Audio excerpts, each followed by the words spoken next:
Nous avons également travaillé sur l'assainissement du secteur de culte et association. Comme vous le savez, il y a eu une anarchie inédite dans les secteurs des cultes et associations. Quiconque s'est réveillé et se faisait appeler apôtre, voire pape.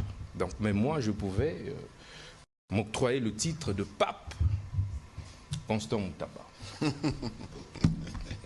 Et donc, il fallait vite arrêter cela, où vous avez une floraison d'églisettes, ou mieux églises, sur chaque coin de rue. Et nous avons mis en place une commission, après plusieurs séances de travail avec tous les chefs religieux, nos prélats catholiques, les protestants. J'ai rencontré tous les responsables, le président des LCC et bien d'autres. Réveil, Kimbanguiste et autres. Nous nous sommes accordés qu'il fallait assainir. Et nous avons mis en place une commission qui a travaillé sur les mesures drastiques d'assainissement.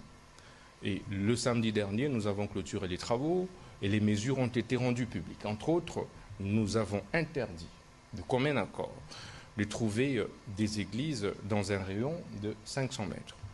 Donc il faudrait créer une distanciation pour permettre aux enfants, à nos enfants, pour permettre à nos populations de pouvoir respirer pour ceux, par exemple, qui sont athées ou qui ne croient pas en ces églises-là. Nous avons également travaillé sur l'F92, le fameux folio 92, en fait, qui était une pratique barbare et illégale qui faisait échapper à la République démocratique du Congo des millions et des millions de dollars. Alors, qu'est-ce que nous avons fait sur cette question? De manière courageuse, nous avons supprimé cette affaire des F92 pour faire revenir tout le monde sur la légalité. Seule la personnalité juridique est reconnue dans notre droit. C'est la loi de 2001 sur les associations et établissements d'utilité publique. Mais alors, sur cette question, nous avions d'abord accordé 1 mois. Ensuite, nous venons de prolonger ce délai des 90 jours. Mais ceci nous a permis, en 3 semaines, de décupler les recettes du ministère de la Justice seulement dans ces secteurs des cultes et associations. La semaine prochaine, au mieux d'ici la fin de cette semaine, nous allons devoir, après conciliation de compte avec la DGRAD, publier les chiffres que la République a captés à partir de cette réforme courageuse. Et ceci étant, nous avons décidé de signer des personnalités juridiques conformément à la loi. Et c'est ce que nous faisons maintenant. Et nous avons également instauré le système de permis d'exercice de culte.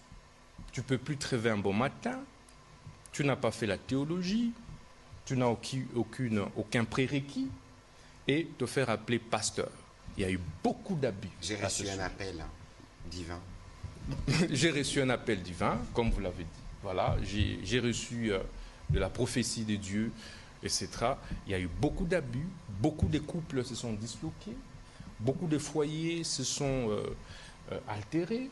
Bref, il y a eu beaucoup de divisions sociales dues, entre autres, au phénomène église où vous avez constaté vous-même des pasteurs s'insulter sur les réseaux sociaux.